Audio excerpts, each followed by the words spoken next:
नमस्कार दोस्तों, let's study together पे आप सबका स्वागत है। तो आज है 15 अगस्त और 15 अगस्त को हमारा जोश कम नहीं होना चाहिए, क्योंकि आज ही के दिन हमने 15 अगस्त 1947 को अंग्रेज़ों से अपनी आज़ादी पाई थी। 200 वर्षों की गुलामी के बाद भारत आज 15 अगस्त 1947 को आज़ाद हो गया था और एक अपनी नई कहानी लिखने के लिए चल पड़ा था। और वो कहानी भी इतनी तेज है कि जब लोग क्या है इस भारत पे हंसने लग गए थे। भारत ने 15 अगस्त 1947 के बाद अपना संविधान बनाना शुरू किया, संविधान बनाया, तो सारी दुनिया उस पर हंसने लग गई थी कि ये संविधान कैसे काम करेगा। जो लोग हंसते थे उनके बनाए हुए संविधान खत्म हो गए, लेकिन भारत का बनाया हुआ इतना बड़ा संविधान भी आज चल रहा है। तो ये एक आज़ादी की भी बात कर रहा हूँ, लेकिन बता दिया हूँ कि वो 200 वर्षों की गुलामी के बाद जब देश की हालत इतनी जर्जर हो गई थी, उससे लेके आज तक हमने क्या है अपने देश को लोगों ने क्या पसीने से सींचा है। और उसके चलते हुए भी आज हम क्या है अपने उस पुराने जो हीरोज हैं, जो क्रांतिकारी भाई है, उनको कभी भी भूलेंगे नहीं। हमें हमारा उनके प्रति हमेशा आदर होना चाहिए। और यही हमारे देश के संविधान में भी लिखा है कि हम जो फ्रीडम फाइटर्स के जो एक उद्देश्य था, जो फ्रीडम फाइटर्स की जो मूल भावनाएं थी, उनको हम हमेशा मतलब आगे बढ़ाएंगे, कभी भी उनको मतलब प्रति कोई हीन भावना नहीं रखेंगे।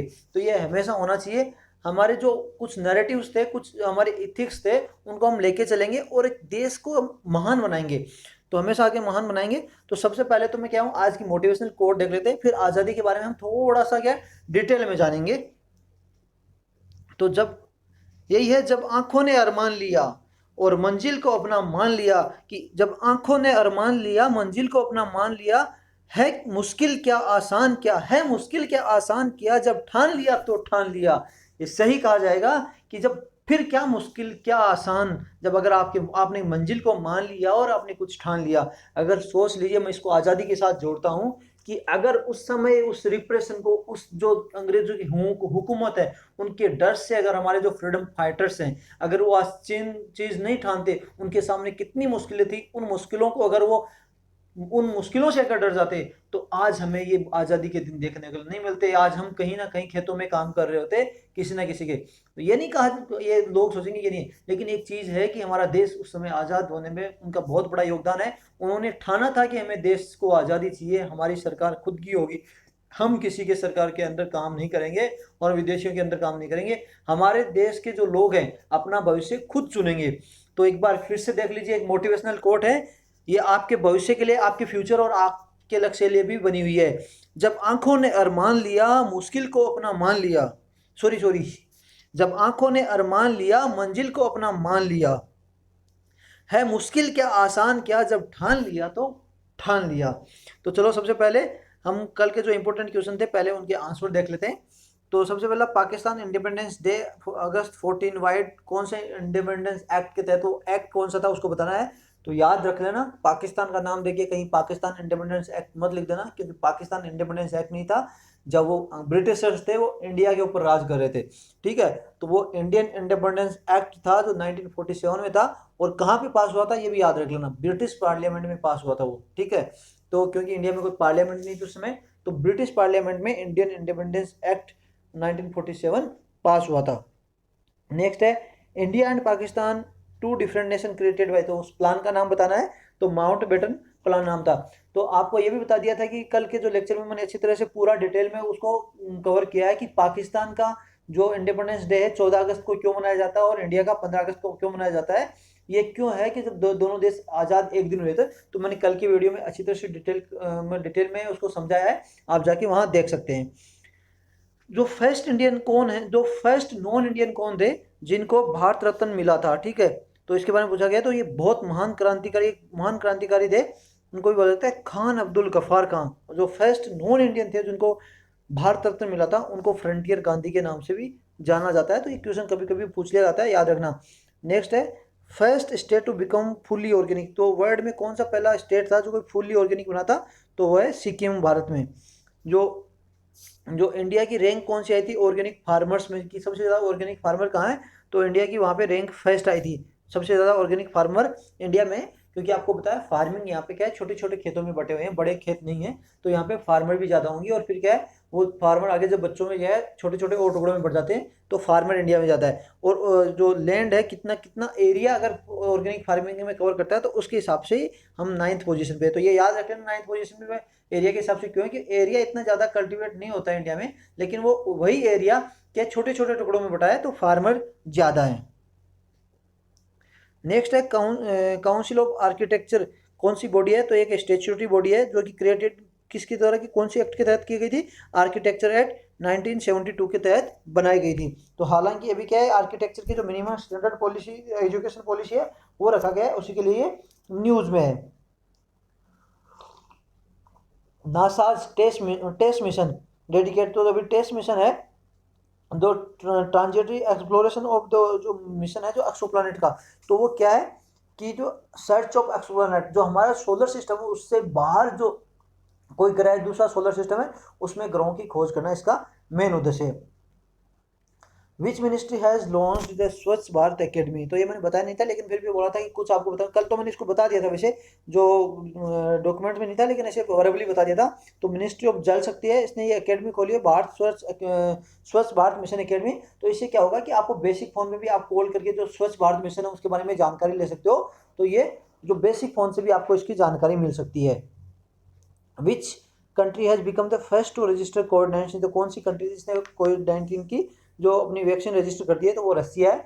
तो वैक्सीन का नाम है स्पुतनिक, जो एक उनका उपग्रह था, तो उसके साथ स्पुतनिक है। और ये याद रखना, इस पर WHO ने भी तो कुछ कंसर्न भी किए है कि आप अंडरमाइन नहीं कर सकते ट्रायल्स को, तो ऐसी बातें चल रही है।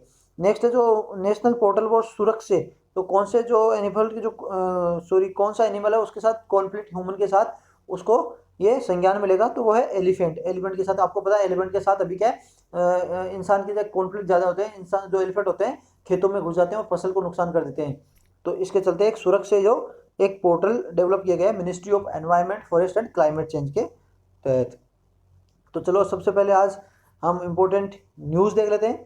तो जैसे मैंने बताया था 15 अगस्त जो कि भारत का 74th इंडिपेंडेंस स्वतंत्रता दिवस है, तो आज सभी को एक बार फिर से स्वतंत्रता दिवस की बहुत बहुत शुभकामनाएं। तो अभी थोड़ा सा इसके बारे में डिटेल से जान सकते हैं। तो इंडिया बिकेम इंडिपेंडेंट ऑन 15 अगस्त 1947, तो भारत 15 अगस्त 1947 को आज़ाद हो गया था, जो कि ब्रिटिश रूल से। और इसके फर्स्ट प्राइम मिनिस्टर थे पंडित जवाहरलाल नेहरू, जिन्होंने लाल किले पे अपना झंडा फहराया था। और 15 अगस्त 1947 को रियल मीन में क्या इंडियन जो इंडियंस थे वो बिकम इंडिपेंडेंट, इसको मैंने थोड़ा अलग से एलिब्रेट किया है कि जो इंडियंस थे, जो भारतीय थे, वो केवल 200 वर्षों की आज़ादी से आज़ाद नहीं हुए थे। 200 वर्ष तो केवल अंग्रेज थे, उससे पहले जो राजा थे। तो इसमें यही बताया है कि in real meaning they become independent of all the past autocracy, जो तानाशाही है, जो अफसरशाही है, उससे हुए। जैसे प्रिंस हो गए, किंग्स हो गए, पावरफुल स्टेट्स हो गए, मुगल्स हो गए, ब्रिटिश है, उनसे सबसे आज़ादी मिल गई थी।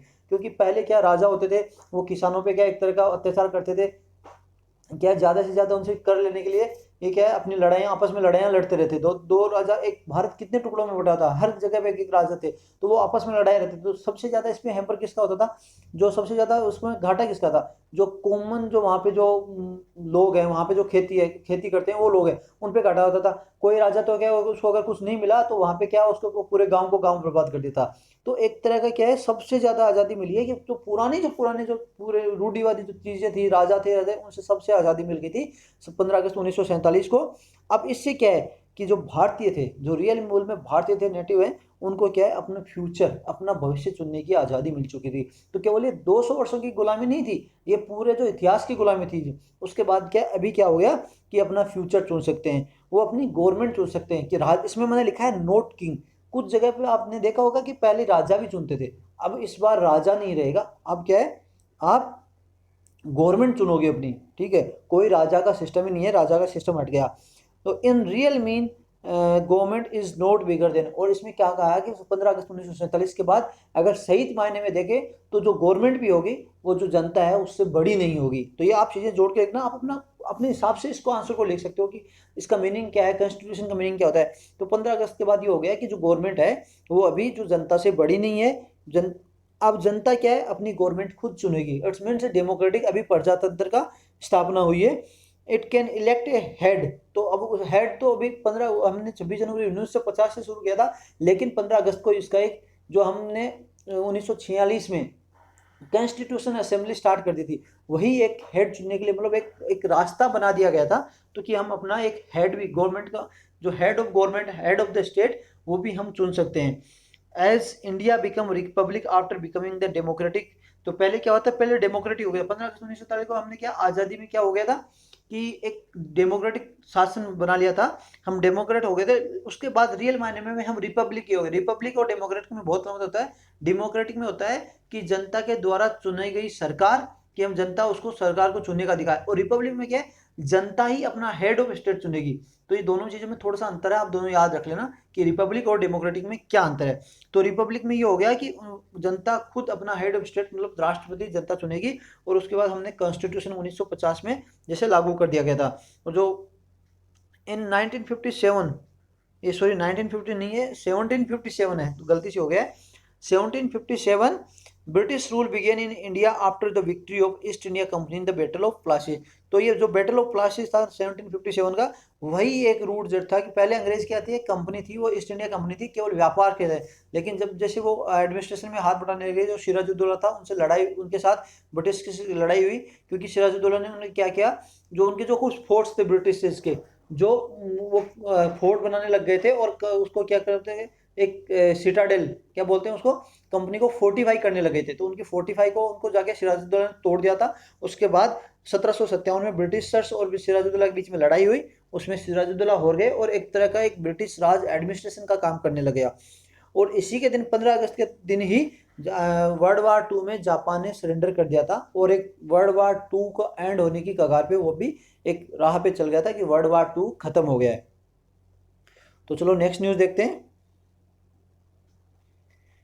फिट इंडिया फ्रीडम रन, जो एक इनिशिएटिव है जो लॉन्च किया गया है ministry of youth affairs and sports. तो ये याद रख लेना, fit India freedom movement, freedom run किसने, फ्रीडम मूवमेंट याद आता है बार बार, फ्रीडम रन किसके द्वारा चलाया गया था। The event will continue from 15 August to 2 October 2020। तो आप थोड़ा सा चीज़ों को ना कैसे जोड़ना है, इन चीज़ों को याद रखना। 15 अगस्त क्या है, हमारा आज़ादी का दिन है, और 2 अक्टूबर क्या है, गांधी जयंती है। तो इन चीज़ों को जोड़ना, तो ये क्या होगी, 15 अगस्त से चलेगी और गांधी जयंती तक क्या होगा, ये चलनी है। तो इसमें क्या होगा कि एक जो बंदा, आप कभी भी इसमें क्या है भाग ले सकते हो, आपको चाहे इसमें दौड़ सकते हो, चाहे आप इसमें चल सकते हो, और इसमें रूट, RWT नहीं, रूट है ना, रूट भी आप अपना खुद, मतलब आपको कहाँ से दौड़ना है वो खुद डिसाइड करोगे, आप इसमें कहाँ ख़त्म करना है वो खुद डिसाइड करोगे, और इसमें आप चलते हुए दौड़ में ब्रेक भी ले सकते हो। तो ये एक तरह की एक आपको कुछ अवेयरनेस कैंपेन के टाइप में हो गया कि आपको कोविड-19 के चलते ही अपनी जो सेहत है उसका ध्यान रखना है। लेकिन इसमें एक चीज़ और है, आपको जो फिजिकल डिस्टेंस है, जिसको मायने में आज बोला जाता है सोशल डिस्टेंस, सोशल डिस्टेंस नहीं, फिजिकल डिस्टेंस को हमेशा याद रख के चलना है, और आप अपने शरीर को एक्टिव बना के रखिए। तो इस इनिशिएटिव को क्या है, बनाए रखने के लिए गवर्नमेंट ने, जो रेलवे जो गवर्नमेंट है उसने क्या किया, जो अपने जो जोनल यूनिट्स हैं उनको बोल दिया है, जनरल यूनिट ने जो जोनल यूनिट्स को बोला है कि आप इसमें ज़्यादा से ज़्यादा पार्टिसिपेट किए और अपनी फैमिली को भी पार्टिसिपेट कराइए। तो ये थोड़ा सा है, आप याद रख लेना, फिट इंडिया फ्रीडम मूवमेंट किसका मूवमेंट है। नेक्स्ट है Indian space research organisation Chandrayaan 2। जो इसरो का चंद्रयान 2 जो ऑर्बिटर था, उसने भी एक जो फोटो कैप्चर की है साराभाई क्रेटर ऑन मून। तो चंद्रयान 2 को आप देख के ये मत सोच लेना कि चंद्रयान 2 फेल हो गया था। चंद्रयान 2 का एक पार्ट फेल हुआ था, जो कि landing of lander and rover की थी, ठीक है। ऑर्बिटर अभी भी काम कर रहा है, तो ये पूरी तरह से फेल नहीं था, कहीं ना कहीं काम कर रहा है, तो ऑर्बिटर उसका काम कर रहा है। तो ये याद रखना कि चंद्रयान 2 पूरी तरह से फेल नहीं था, उसका लैंडर मिशन ही फेल हुआ था। तो जो अभी चंद्रयान 2 का जो ऑर्बिटर था, उसने एक अभी फोटोग्राफ कैप्चर किया जो साराभाई क्रेटर ऑन मून। तो ये देख लीजिए, ये साराभाई क्रेटर जो अपने जो पुराने जो वैज्ञानिक थे उनके नाम पे ये साराभाई क्रेटर रखा है। क्रेटर क्या होता है, खड्डा होता है, वो है अगर कोई यहाँ पे कोई बाहर का धूमकेतु आके टकरा गया तो वहाँ पे खड्डा पड़ जाता है, तो उसको गए। जो ये साराभाई क्रेटर है कि 8 किलोमीटर है डायमीटर में, मतलब ये 8 किलोमीटर का ऐसे खड्डा है। लोकेटेड मेरे सेरेनेटिस इंडियन नॉर्थ ईस्ट क्वाड्रेंट। तो ये क्या है, नॉर्थ ईस्ट क्वाड्रेंट है, वहाँ पे ये है ऑन द मून। तो मून के नॉर्थ ईस्ट क्वाड्रेंट है, वहाँ पे ये अवेलेबल है। इसका पुराना नाम था बेसेल, तो ये भी याद रख लें, इसका पुराना नाम क्या था, बेसेल।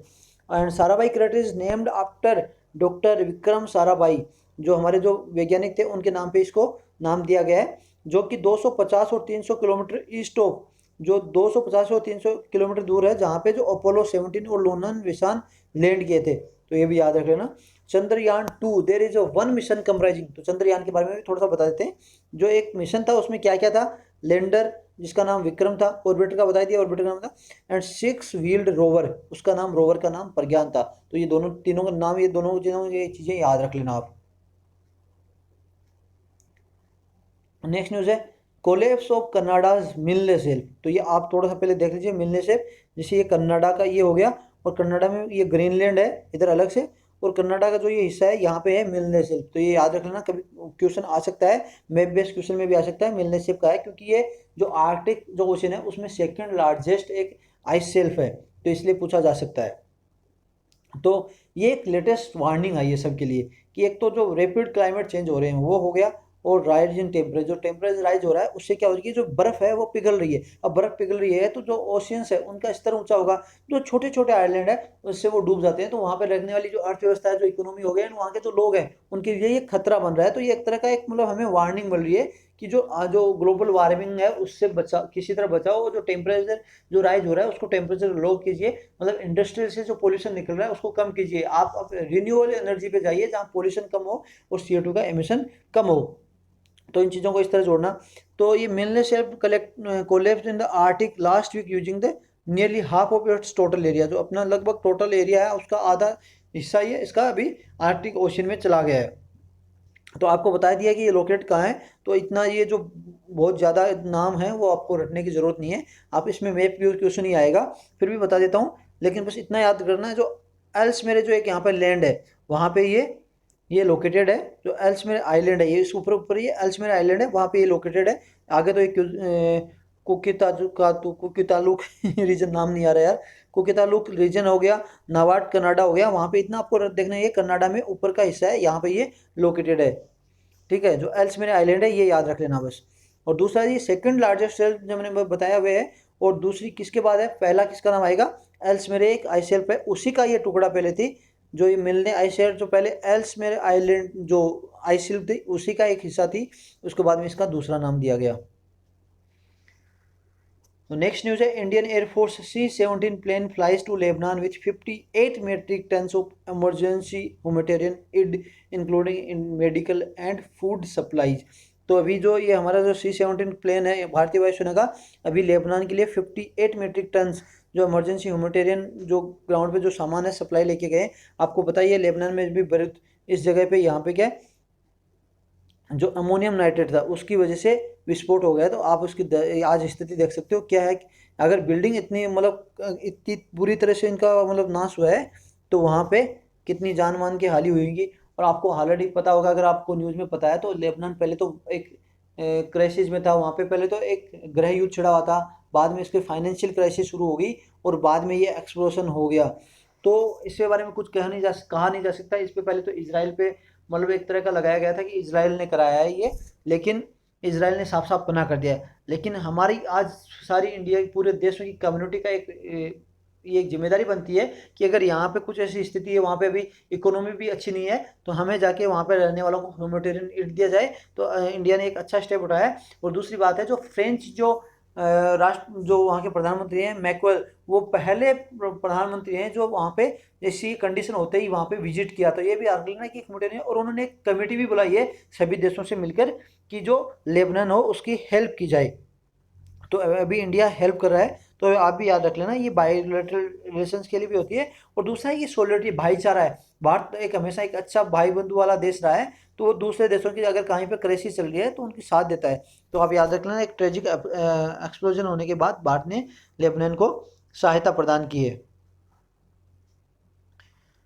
नेक्स्ट है India announces $500 million help in Maldives. तो जैसे मैंने बताया कि भारत हर जगह सहायता प्रदान करता है, वैसे ही भारत ने भी क्या है, जो $500 मिलियन की हेल्प की है मालदीव की, कि वहाँ पे कनेक्टिविटी एक वहाँ पे जो मालदीव है वो छोटे छोटे द्वीपों में बटा हुआ देश है, तो उनकी कनेक्टिविटी एक द्वीप से दूसरे देश में द्वीप में कनेक्टिविटी अच्छी बनी रहे, तो इंडिया उसको $500 मिलियन की हेल्प कर रहा है। तो ये क्या है, कोविड-19 के चलते वहाँ पे भी मतलब इकोनॉमिक क्राइसिस में है, तो अगर वो अच्छी तरह से अपना डेवलपमेंट नहीं कर रहे हैं, अगर उनका डेवलपमेंट, छोटे छोटे देशों का डेवलपमेंट रुक जाता है ना, तो फिर उनको रिकवर करने में बहुत टाइम लग जाता है, और वहाँ पे भी कुछ ऐसी स्थितियाँ ग्रह युद्ध जैसी होगी, भुखमरी की स्थिति पैदा ना हो, तो वहाँ पे एक तरह का एम्प्लॉयमेंट भी जनरेट हो जाएगा, और उनके साथ साथ में उनका विकास भी हो जाएगी। तो इंडिया से हेल्प कराए, तो जो 5 पैकेज है उनमें क्या क्या इंक्लूड किया है, $500 million to support greater Male connectivity project. तो एक तो कनेक्टिविटी प्रोजेक्ट हो गया, तो जो ये तीन चार द्वीप हैं उनमें ये कनेक्टिविटी कराएगा। दूसरा, एक डायरेक्ट कार्गो फेरी सर्विसेज होगी, और वो कनेक्टिविटी इंडिया के बीच में भी कनेक्टिविटी बढ़ाएगा। Creation of air travel bubble, तो एयर ट्रेवल बबल के बारे में जानते होगे कि एक देश से दूसरे देश के बीच में जो इंटरनेशनल एयरवेज है उनका मतलब चलन शुरू करना ही एयर बबल क्रिएट होता है। तो कुछ सिक्योरिटी एंड उनके साथ में एयर बबल को भी स्टार्ट करने की बात की है। उससे एयर बबल होने के बाद क्या होगा, वहाँ पे एम्प्लॉयमेंट जनरेट होगा कि, और टूरिस्ट भी लोग जाएंगे, तो वहाँ पे और ज़्यादा मतलब एम्प्लॉयमेंट, अगर आप टूरिस्ट कहीं सेक्टर बढ़ावा होता है तो वहाँ एम्प्लॉयमेंट जनरेट होता है, वहाँ पे होटलें विकसित होती हैं। तो ये मालदीव की अच्छी बात है। और फिर अगर मेडिकल इमरजेंसी अगर आ जाती है वहाँ से, तो अगर आप वहाँ पे एयर ट्रेवल इंडिया के लिए है, तो यहाँ पे उपचार करने के लिए आ सकते हैं, तो इंडिया के लिए भी एक अच्छी बात है। सप्लाई ऑफ एसेंशियल गुड्स की सप्लाई होगी। फाइनेंशियल एड ऑफ $250 मिलियंस, तो ये 5 इसके इंक्लूड हैं। अब इंडिया के लिए मालदीव इतना स्ट्रेटेजिक क्यों इंपॉर्टेंट है, तो एक तो स्ट्रेटेजिक लोकेशन होगी कि ये जो इंडियन ओशन है इसमें स्थित है, और जो एक रास्ता है जो कि स्टेट ऑफ मलक्का से जो नॉर्थ ईस्ट जो अपना स्वेज कैनल की तरफ जाता है, तो वो मतलब जो मालदीव के पास से होते हुए गुजरता है, तो ये एक स्ट्रेटेजिक लोकेशन होगी। और इंडिया की जो नीति है नेबरहुड फर्स्ट, जो हमारे जो पड़ोसी हैं उनका हम पूरी तरह से ख्याल रखेंगे। तो हाँ, हालांकि पाकिस्तान और चाइना से हमारा रिश्ता खराब है, तो क्योंकि वो इंडिया की तरफ से कहीं पे भी रिश्ता खराब नहीं है, वो उनकी तरफ से रिश्ता खराब है। तो हमारी जो पॉलिसी है नेबरहुड फर्स्ट, उसके तहत हमने काम किया है। और दूसरा, काउंटर चाइना। अब चाइना क्या है, दूसरे देशों में छोटे छोटे देश हो गए ना, वहाँ पे अच्छी तरह फंडिंग करके क्या उनको मतलब डेब्ट ट्रैप में फंसा लेता है। तो अब कोई भी देश होगा, अगर उनको वहाँ पे जनता, आपको पता है कोई अगर सरकार आती है तो वहाँ पे उनको विकास करना जरूरी है। तो क्या है, अगर विकास नहीं करोगे तो वहाँ पे अस्थायीपन बन जाता है किसी सरकार में। तो फिर क्या सरकार क्या करेगी, दूसरे देशों से क्या ब्याज लेके वहाँ पे लोगों के लिए काम करना शुरू कर देती है। और चाइना जैसे लोग तैयार ही बैठे हैं कि हाँ आओ मैं तुम्हें पैसा दूं और आप तुम डेब्ट ट्रैप में फंस जाओ, और फिर वहाँ पे उनका एक्सप्लॉयटेशन शुरू कर देते हैं। तो उनको बचाने के लिए इंडिया क्या कर रही है कि एक ह्यूमैनिटेरियन ग्राउंड पे भी हो गया, एक अच्छा बायोलेटरल रिलेशन भी बने, तो वहाँ पे जाके अच्छा काम करिए। लेकिन इंडिया कभी भी डेब्ट ट्रैप का काम नहीं करता है, एक कॉर्पोरेशन के साथ काम करता है। ये आप हमेशा बात लिखना कि इंडिया नेवर यूजेस डेब्ट ट्रैप, ठीक है। तो ये आपको बता दिया जाए कि ये हमारा प्यारा सा भारत है, और ये है यहाँ पे इंडियन ओशन में मालदीव। तो मालदीव में देखिए छोटे छोटे ऐसे जो द्वीप समूह हैं, तो इनमें क्या कनेक्टिविटी बनाने के लिए हम ये प्रोजेक्ट शुरू करेंगे। और दूसरा बात ये हो गया कि ये स्टेट ऑफ मलक्का है, इधर से आते हैं और इस साइड से हम जाते हैं। एक तो स्वेज कैनल जाते हैं, और दूसरा ये अगर हम अफ्रीका की तरफ भी जाएं तो यहाँ से एक बड़े रास्ते से जाने के लिए एक चेक पॉइंट होता है एक तरह की, मतलब वहाँ पे एक ट्रांसपोर्ट होल्ड हो जाए। तो ये मालदीव एक स्ट्रेटेजिक पोजीशन में आता है। नेक्स्ट है वेरी इंपॉर्टेंट न्यूज़। आज वर्ल्ड जो स्पेयर है उसमें सबसे इंपॉर्टेंट न्यूज़ यही है कि Trump announces historical peace deal between United Arab Emirates and Israel. तो अभी जो इजराइल है, तो इजराइल को तो आपको बता ही दूँ, ये है इजराइल, जिसको एक हिस्सा मेडिटेरियन सी हो गया, तो ये भी याद रख लेना, ये इधर डेड सी हो गया, और नीचे ये आपको बताऊंगा ये है अड्डाका, जो गल्फ अड्डाका है।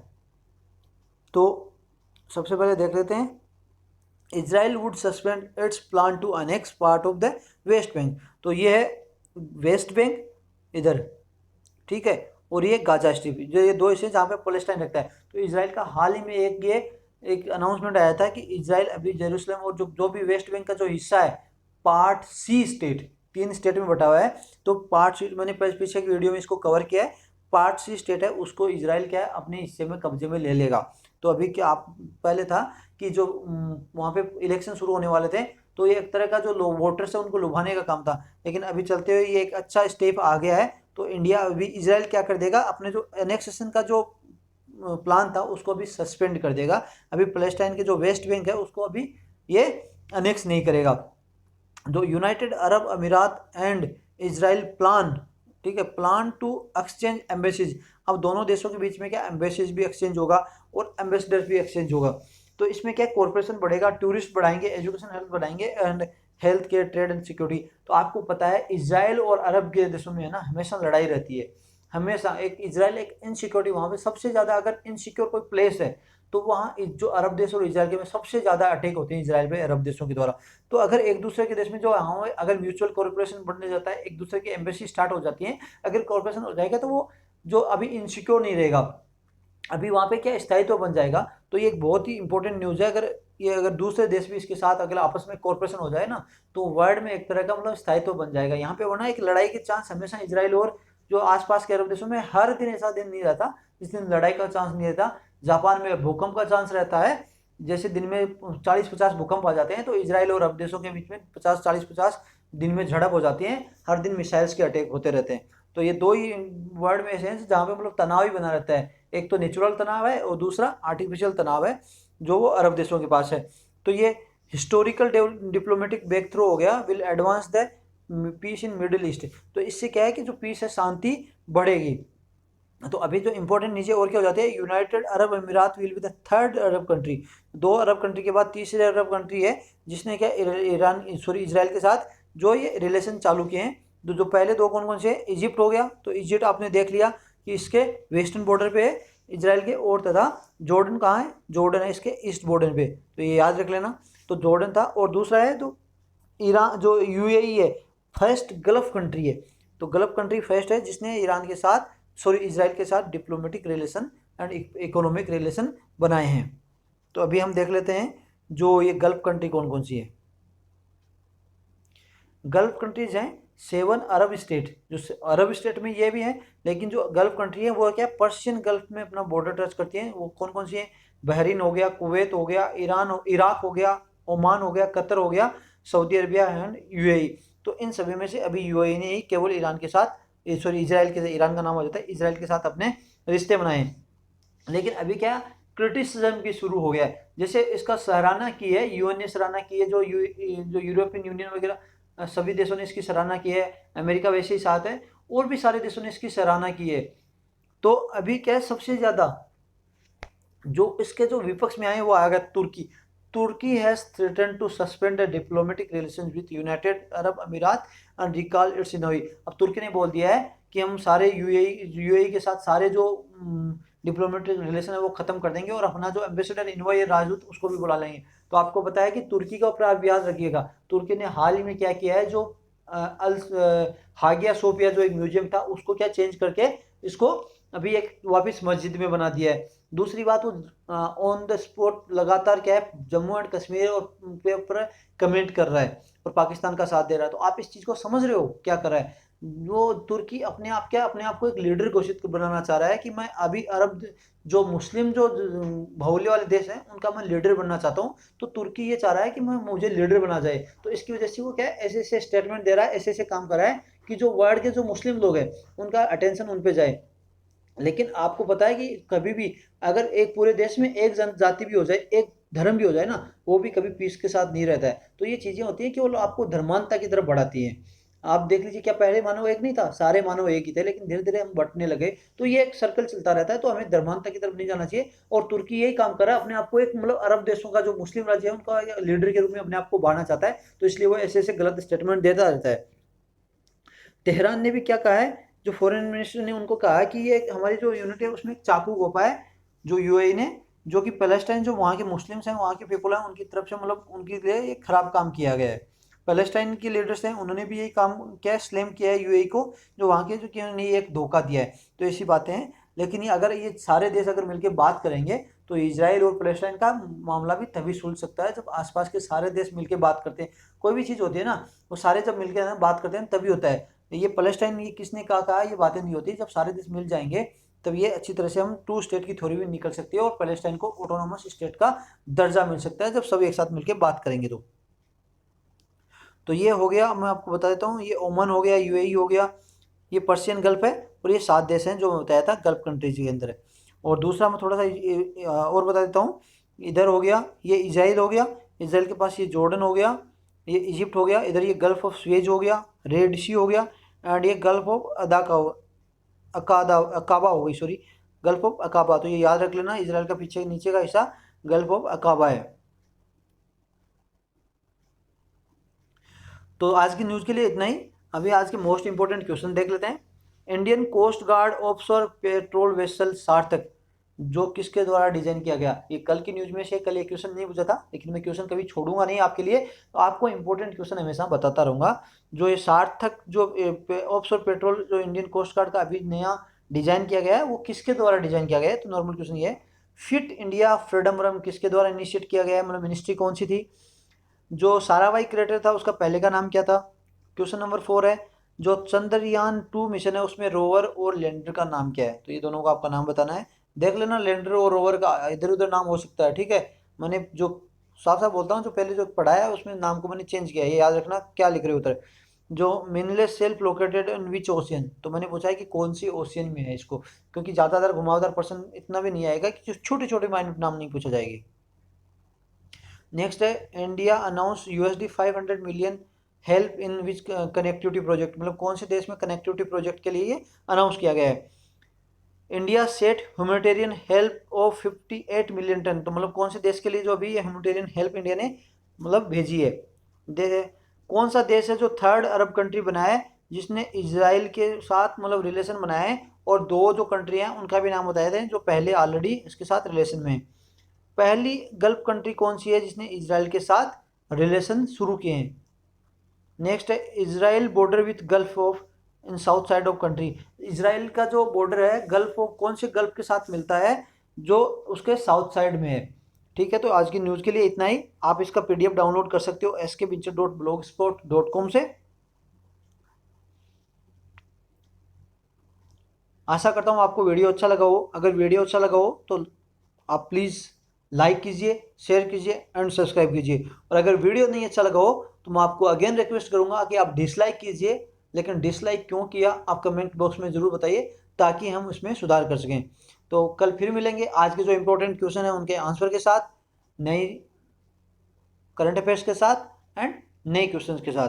तो आज के लिए इतना ही। जय हिंद, जय भारत।